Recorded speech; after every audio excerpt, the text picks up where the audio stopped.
Bonjour à toutes et à tous, je m'appelle Alain Marty, on va passer des week-ends formidables ensemble, on va découvrir les terres de vin, un week-end dans les vignes, on va découvrir des terroirs, des femmes, des hommes, des lieux magiques, des paysages magnifiques, avec bien sûr de l'histoire, de la gastronomie, du plaisir, de la culture, tout ça où? Dans des magnifiques terres de vin.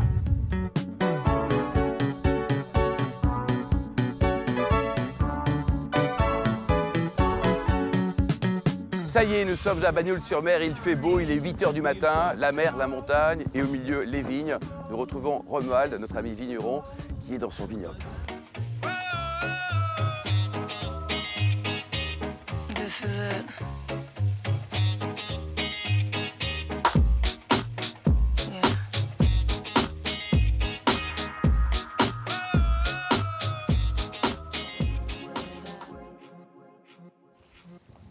Bonjour Alain. Bonjour Romuald, ça va? Bonjour, comment vous allez? Bien. Très bien. Alors où sommes-nous ici? Donc nous sommes ici sur la Côte Vermeille. La Côte Vermeille, ce sont les Pyrénées françaises qui se jettent dans la mer. On a 4 ports cette Côte Vermeille, Collioure, Port-Vendre, Banyuls et Cerbère. 4 villages, 4 ports. Après Cerbère, la frontière espagnole, la Costa Brava. Et donc cette zone, elle est bénie des dieux, il fait beau tout le temps ici? La montagne au bord de la mer, plus de 360 jours de soleil par an. Merveilleux. Le teint allé, hein, Romuald. Le teint allé, c'est le travail à la vigne qui nous permet de bronzer naturellement et gratuitement. Terre de vin, ça fait longtemps qu'on fait du vin ici? L'histoire remonte aux Phéniciens, donc plus de 1000 ans, où la culture de la vigne s'est imposée sur ces terrasses de la Côte Vermeille. Maintenant, il nous reste 1500 hectares qui se partagent entre 1000 vignerons qui travaillent toute l'année ces terrasses à la main pour produire les 2 grands vins de l'appellation que sont les Collioure et les Banyuls. Et pour comprendre donc, les vins, il y a 2 dénominations. Oui. Une première dénomination, c'est Banyuls. Oui. Et l'autre, c'est Collioure. Voilà. 2 choses différentes. Donc le Banyuls, d'abord ça a été une des premières régions viticoles en France à obtenir son appellation d'origine contrôlée en 1936. Donc c'est l'appellation vraiment ancestrale qu'il a pu reconnue, on va dire mondialement. Suite aux difficultés de vente de ce produit-là, donc un produit, c'est un vin doux, un vin d'apéritif, on a créé en 1976 le Collioure rouge qui est venu aider les ventes des Banyuls. Ce sont des vins secs. Ce sont des vins secs, voilà. Les Collioure sont des vins secs. 84, pour donner une idée historique, les Collioure rosés. Et 2003, donc on fête aujourd'hui les 10 ans du Collioure blanc, on a créé le Collioure blanc. Donc le Collioure est une appellation beaucoup plus récente que le Banyuls. C'est vraiment difficile de travailler ici. Là, il y a tous les petits murets qu'on peut voir et il faut être costaud, quoi. Nous sommes le seul vignoble au monde à être en totalité non mécanisable. Et toutes les pierres qu'on voit là, comme celle-ci par exemple, qu'est-ce que c'est? Ça, c'est du schiste. C'est la typicité du sol de Banyuls, qui est un sol pauvre, acide, peu fertile, où la culture du grenache se marie très bien. C'est pas très flatteur, ça. Il est pauvre, il a rien, pourtant les vins sont beaux. Et en même temps, ceci est permis par une chose qui est fondamentale, c'est les différences altitudes dans le vignoble.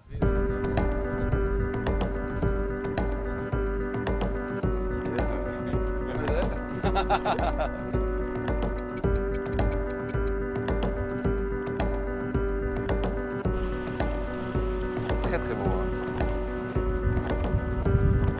Donc tout à l'heure on a vu les vignes côté montagne. Oui. Donc là c'est côté mer. Et là, on Qu'est-ce est qu'elles ont côté mer. comme particularité? Alors, ce qui peut paraître paradoxal, les vignobles en bord de mer sont souvent plus secs que les vignobles dans la montagne. Le mauvais temps arrive de la mer. Donc les nuages vont se concentrer au fond des montagnes. Il va pleuvoir au fond des montagnes et souvent il pleut moins au bord de la mer. Donc ça veut dire quand on a moins d'eau, on a des raisins plus petits? On a des raisins plus petits, c'est plus sec. Et en même temps, l'altitude, on est à l'altitude 0, contrairement à l'altitude de 350-400 mètres d'altitude sur les autres secteurs plus montagneux. Et puis, nous avons tout ce qui est aromatique.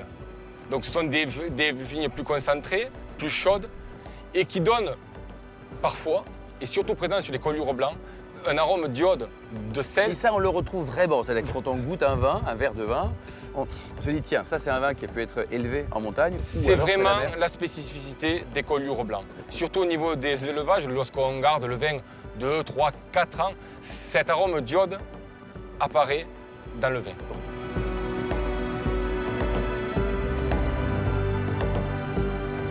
Romuald, je ne sais pas si tu te rends compte de la chance que tu as de vivre ici toute l'année, 52 semaines par an. Est-ce que tu es un garçon heureux?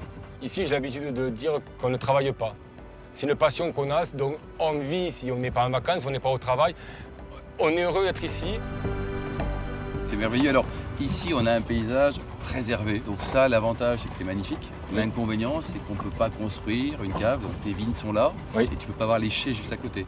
Non, donc ça, c'est en même temps un avantage et un handicap. Ça dépend de quel côté on se place. La loi littorale et la loi montagne nous interdisent de construire sur les terres agricoles. Donc pour éviter tout mitage du paysage, donc au moins on a un paysage brut, naturel.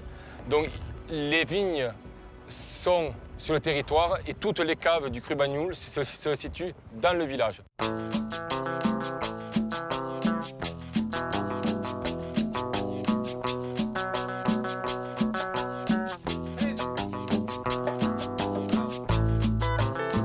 Donc on a vu les raisins côté montagne, les raisins côté mer, et tout ça, ça arrive ici. Nous sommes chez toi, dans ta cave. On est chez moi dans ma cave, 150 mètres carrés dans Banyuls, face au port de Banyuls, où on produit 400 hectos de vin. 400 hectos qui vont produire environ entre 50 et 60 000 cols par an. Donc Romuald, tu as très bien présenté les Collioures, les Banyuls, on a tout compris. Maintenant ça donne faim. Ici, dans cette terre catalane, est-ce que tu as une bonne adresse, un bon restaurant à nous conseiller? J'en ai plusieurs de bonnes adresses à te conseiller, mais j'en connais une à bord de mer avec 2 chefs extrêmement sympathiques et un cadre merveilleux que je peux te proposer. On y va? Allez.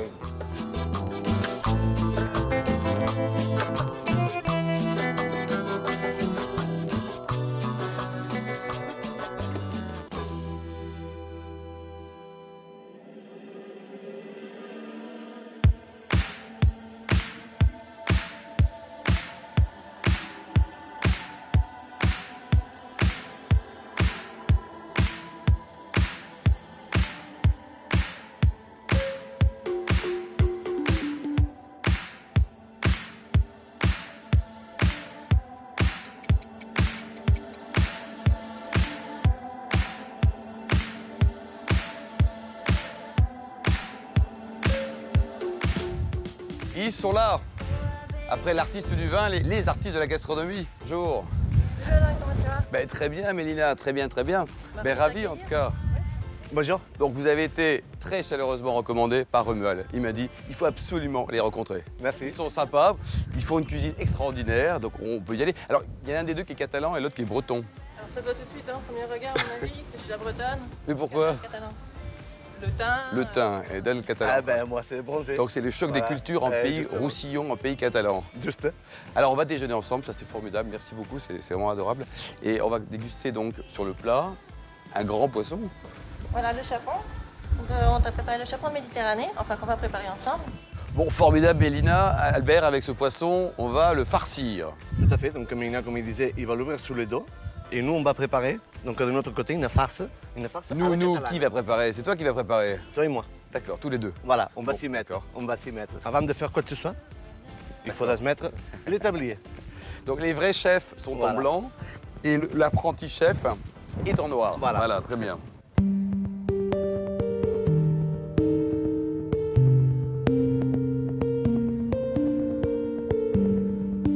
Ouais, c'est impressionnant, ouais. On va faire attendre de l'autre côté. L'autre côté, ben, c'est pas gagné l'autre côté. Remarque, il y aura au moins un côté qui sera bon, hein, c'est ça le...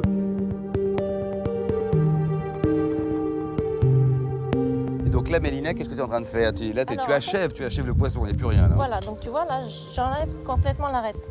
On va juste le vider, parce que tu vois, tout l'intérieur du Ah oui. poisson est là. Il y a encore du boulot, quoi. Voilà. Bon, on te laisse vider tout ça pendant Voilà. qu'Albert nous parle un peu de De la farce. la farce. On va Alors, s'y mettre, là.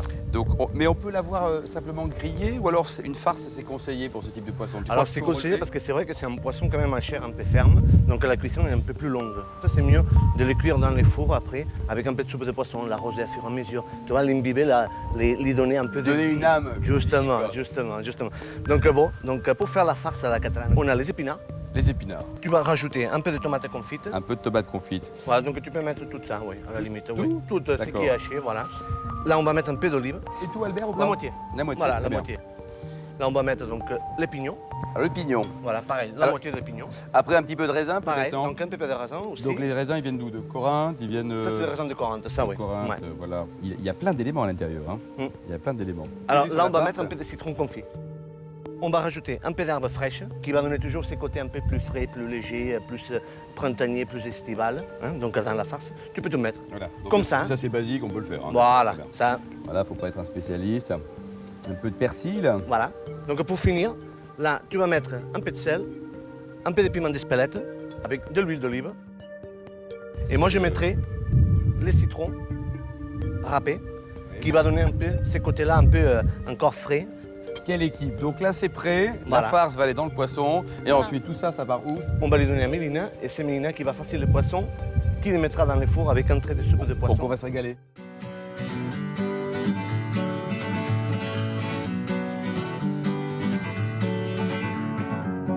Feeling my way through the darkness, guided by a beating heart. I can't tell where the journey will end, but I know where to start. They tell me I'm too young to understand. They say I'm caught up in a dream. Well, life will pass me by if I don't open up my eyes. So that's fine by me. Bon, donc là, après la théorie, la pratique. Ce sont les tapas. Alors les tapas, les vrais, les fausses, revisités. Prévu. Voilà. Moi, cœur dans l'esprit, toujours catalan. Avec par exemple la sobressade. Alors ça, c'est la première. Qu'est-ce que c'est alors? Donc c'est une charcuterie typique de la Catalogne, la sobressade. C'est un peu comme une rillette avec du paprika, beaucoup de paprika, qui est un petit peu fondante. Et dessus, on a mis donc un œuf, un jaune d'œuf mi-cuit. Et donc là, on a les couleurs de la Catalogne, sang et or, Tout à fait. sangre et oro. Voilà, donc ça rappelle un petit peu la Catalogne dans le goût et dans le visuel.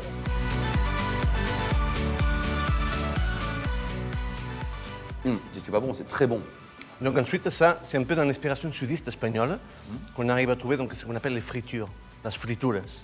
Donc c'est des petits poissons, des pêches, frits dans la friteuse, vraiment mi-rentrée-sortie, basta, avec une sauce gribiche au fond. Et ça, c'est par contre, ça, c'est très chaud. On les prend et voilà, et on les mange comme ça, on les déguste. C'est délicieux ça. hein. Chance to travel the world. Toujours le côté sud, donc c'est la carotte et l'orange. Tout simple, et au fond, on va trouver les matos del Cadí. Alors, matos del Cadí, il faut que tu penses que c'est un fromage qu'on trouve en Cerdagne, Ah oui. côté catalan. Côté catalan. Avec une Donc, c'est pas très AOC, loin d'ici, on est à quoi, justement, 50 km. même pas, oui, voilà, c'est pour ça, on est ici dans les parages. So wake me up when it's all over. When I'm wiser. Ah voilà, Et voilà, voilà. enfin l'œuvre d'art commune collégiale là. C'est absolument superbe. Un beau poisson, c'est pour combien de personnes ça? Ça, il faut compter à peu près 6 personnes. 6 personnes. Nous sommes des gros mangeurs. Et donc là, ça y est, c'est prêt. On le goûte là. Hein. Allez, on va le goûter parce que là, franchement, c'est trop bon ça. All this time I was finding myself, and I didn't know. Comment on peut le qualifier ce plat? C'est magique, on en prend plein les joues, plein le gosier, plein le plaisir, 100% du plaisir. Et on a tous les produits un peu ici de la région aussi. On a la terre, on a la mer, on a... Et puis on a le vin. Didn't know I was low. I didn't know. Oh, baby, we'll be old. Think of all the stories that we could have told. Bon, Romuald, il reste encore un peu pour l'apéro ou pas? C'est Un trop petit tard, peu, là. Alain, un petit peu. Allez, un bon vin blanc de Collioure. blanc, voilà, un bon grenache gris, grenache blanc. Merci Romuald, merci en tout cas d'être venu avec deux copains, deux invités. Yves Bertin, on va vous retrouver. Vous êtes la mémoire de Banyuls. Oh. Mais oui, une belle mémoire. Et Rémi, donc vous êtes le monsieur Anchois. Rémi Desclaux. Alors racontez-nous, les Anchois et le Collioure, c'est une amitié longue. 1903 1903 pour notre famille, mais déjà, il faut savoir que Collioure est intimement lié à l'anchois. Alors, la légende veut nous faire croire que Christophe Colomb, en ayant découvert les Amériques, aurait eu des anchois de Colomb, vous dites. Collioure dans Romuald, on peut ses le croire ça caravelles. ou pas? On peut le croire. Vous, c'est un grand copain de Christophe Colomb. Oui, hein? Christophe Colomb, Voilà. 1492 qu'il a découvert les Américains. Notre famille, Ils ont des lettres hein, ici. hein. Mais vous savez, dans le Midi, monsieur, on ne manque jamais. On exagère la vérité. Alors je veux bien croire que Christophe Colomb. Et alors à l'époque, donc au début du siècle, c'est votre arrière-arrière-grand-père qui a créé l'affaire, C'est ça. 1903. Il y avait beaucoup d'acteurs, des gens qui salaient et maintenant il ne reste plus beaucoup. Voilà, maintenant nous ne sommes plus que 2. Donc on essaye de perpétuer la tradition, le savoir-faire de la fabrication. Bon, on va d'anchois casser à un Collioure. mythe. À l'époque, il y avait des anchois que de Collioure. Maintenant, on peut le dire, il n'y a pas que du Collioure. C'est ça, c'est bon. Et ce qui se commène avant, c'est surtout le savoir-faire, c'est surtout cette touche particulière qu'a la préparation de l'anchois à Collioure. Et alors, donc, il y a deux possibilités. Là, on les voit. Donc, il y a des anchois jeunes au vinaigre et d'autres plus élaborés, c'est ça? C'est ça. Alors là, vous avez tu as les anchois au vinaigre, c'est de l'anchois frais qui a cuit dans le vinaigre pendant 24 heures. Monsieur Yvon, Alors c'est un anchois qui est assez doux en bouche, qui n'est pas du tout salé. Monsieur Romuald. Voilà. Et là, on a l'anchois traditionnel, ce qu'on appelle l'anchois de Collioure, c'est l'anchois salé. C'est l'anchois qui est resté à maturation dans le sel pendant 100 jours. 100 jours. Voilà.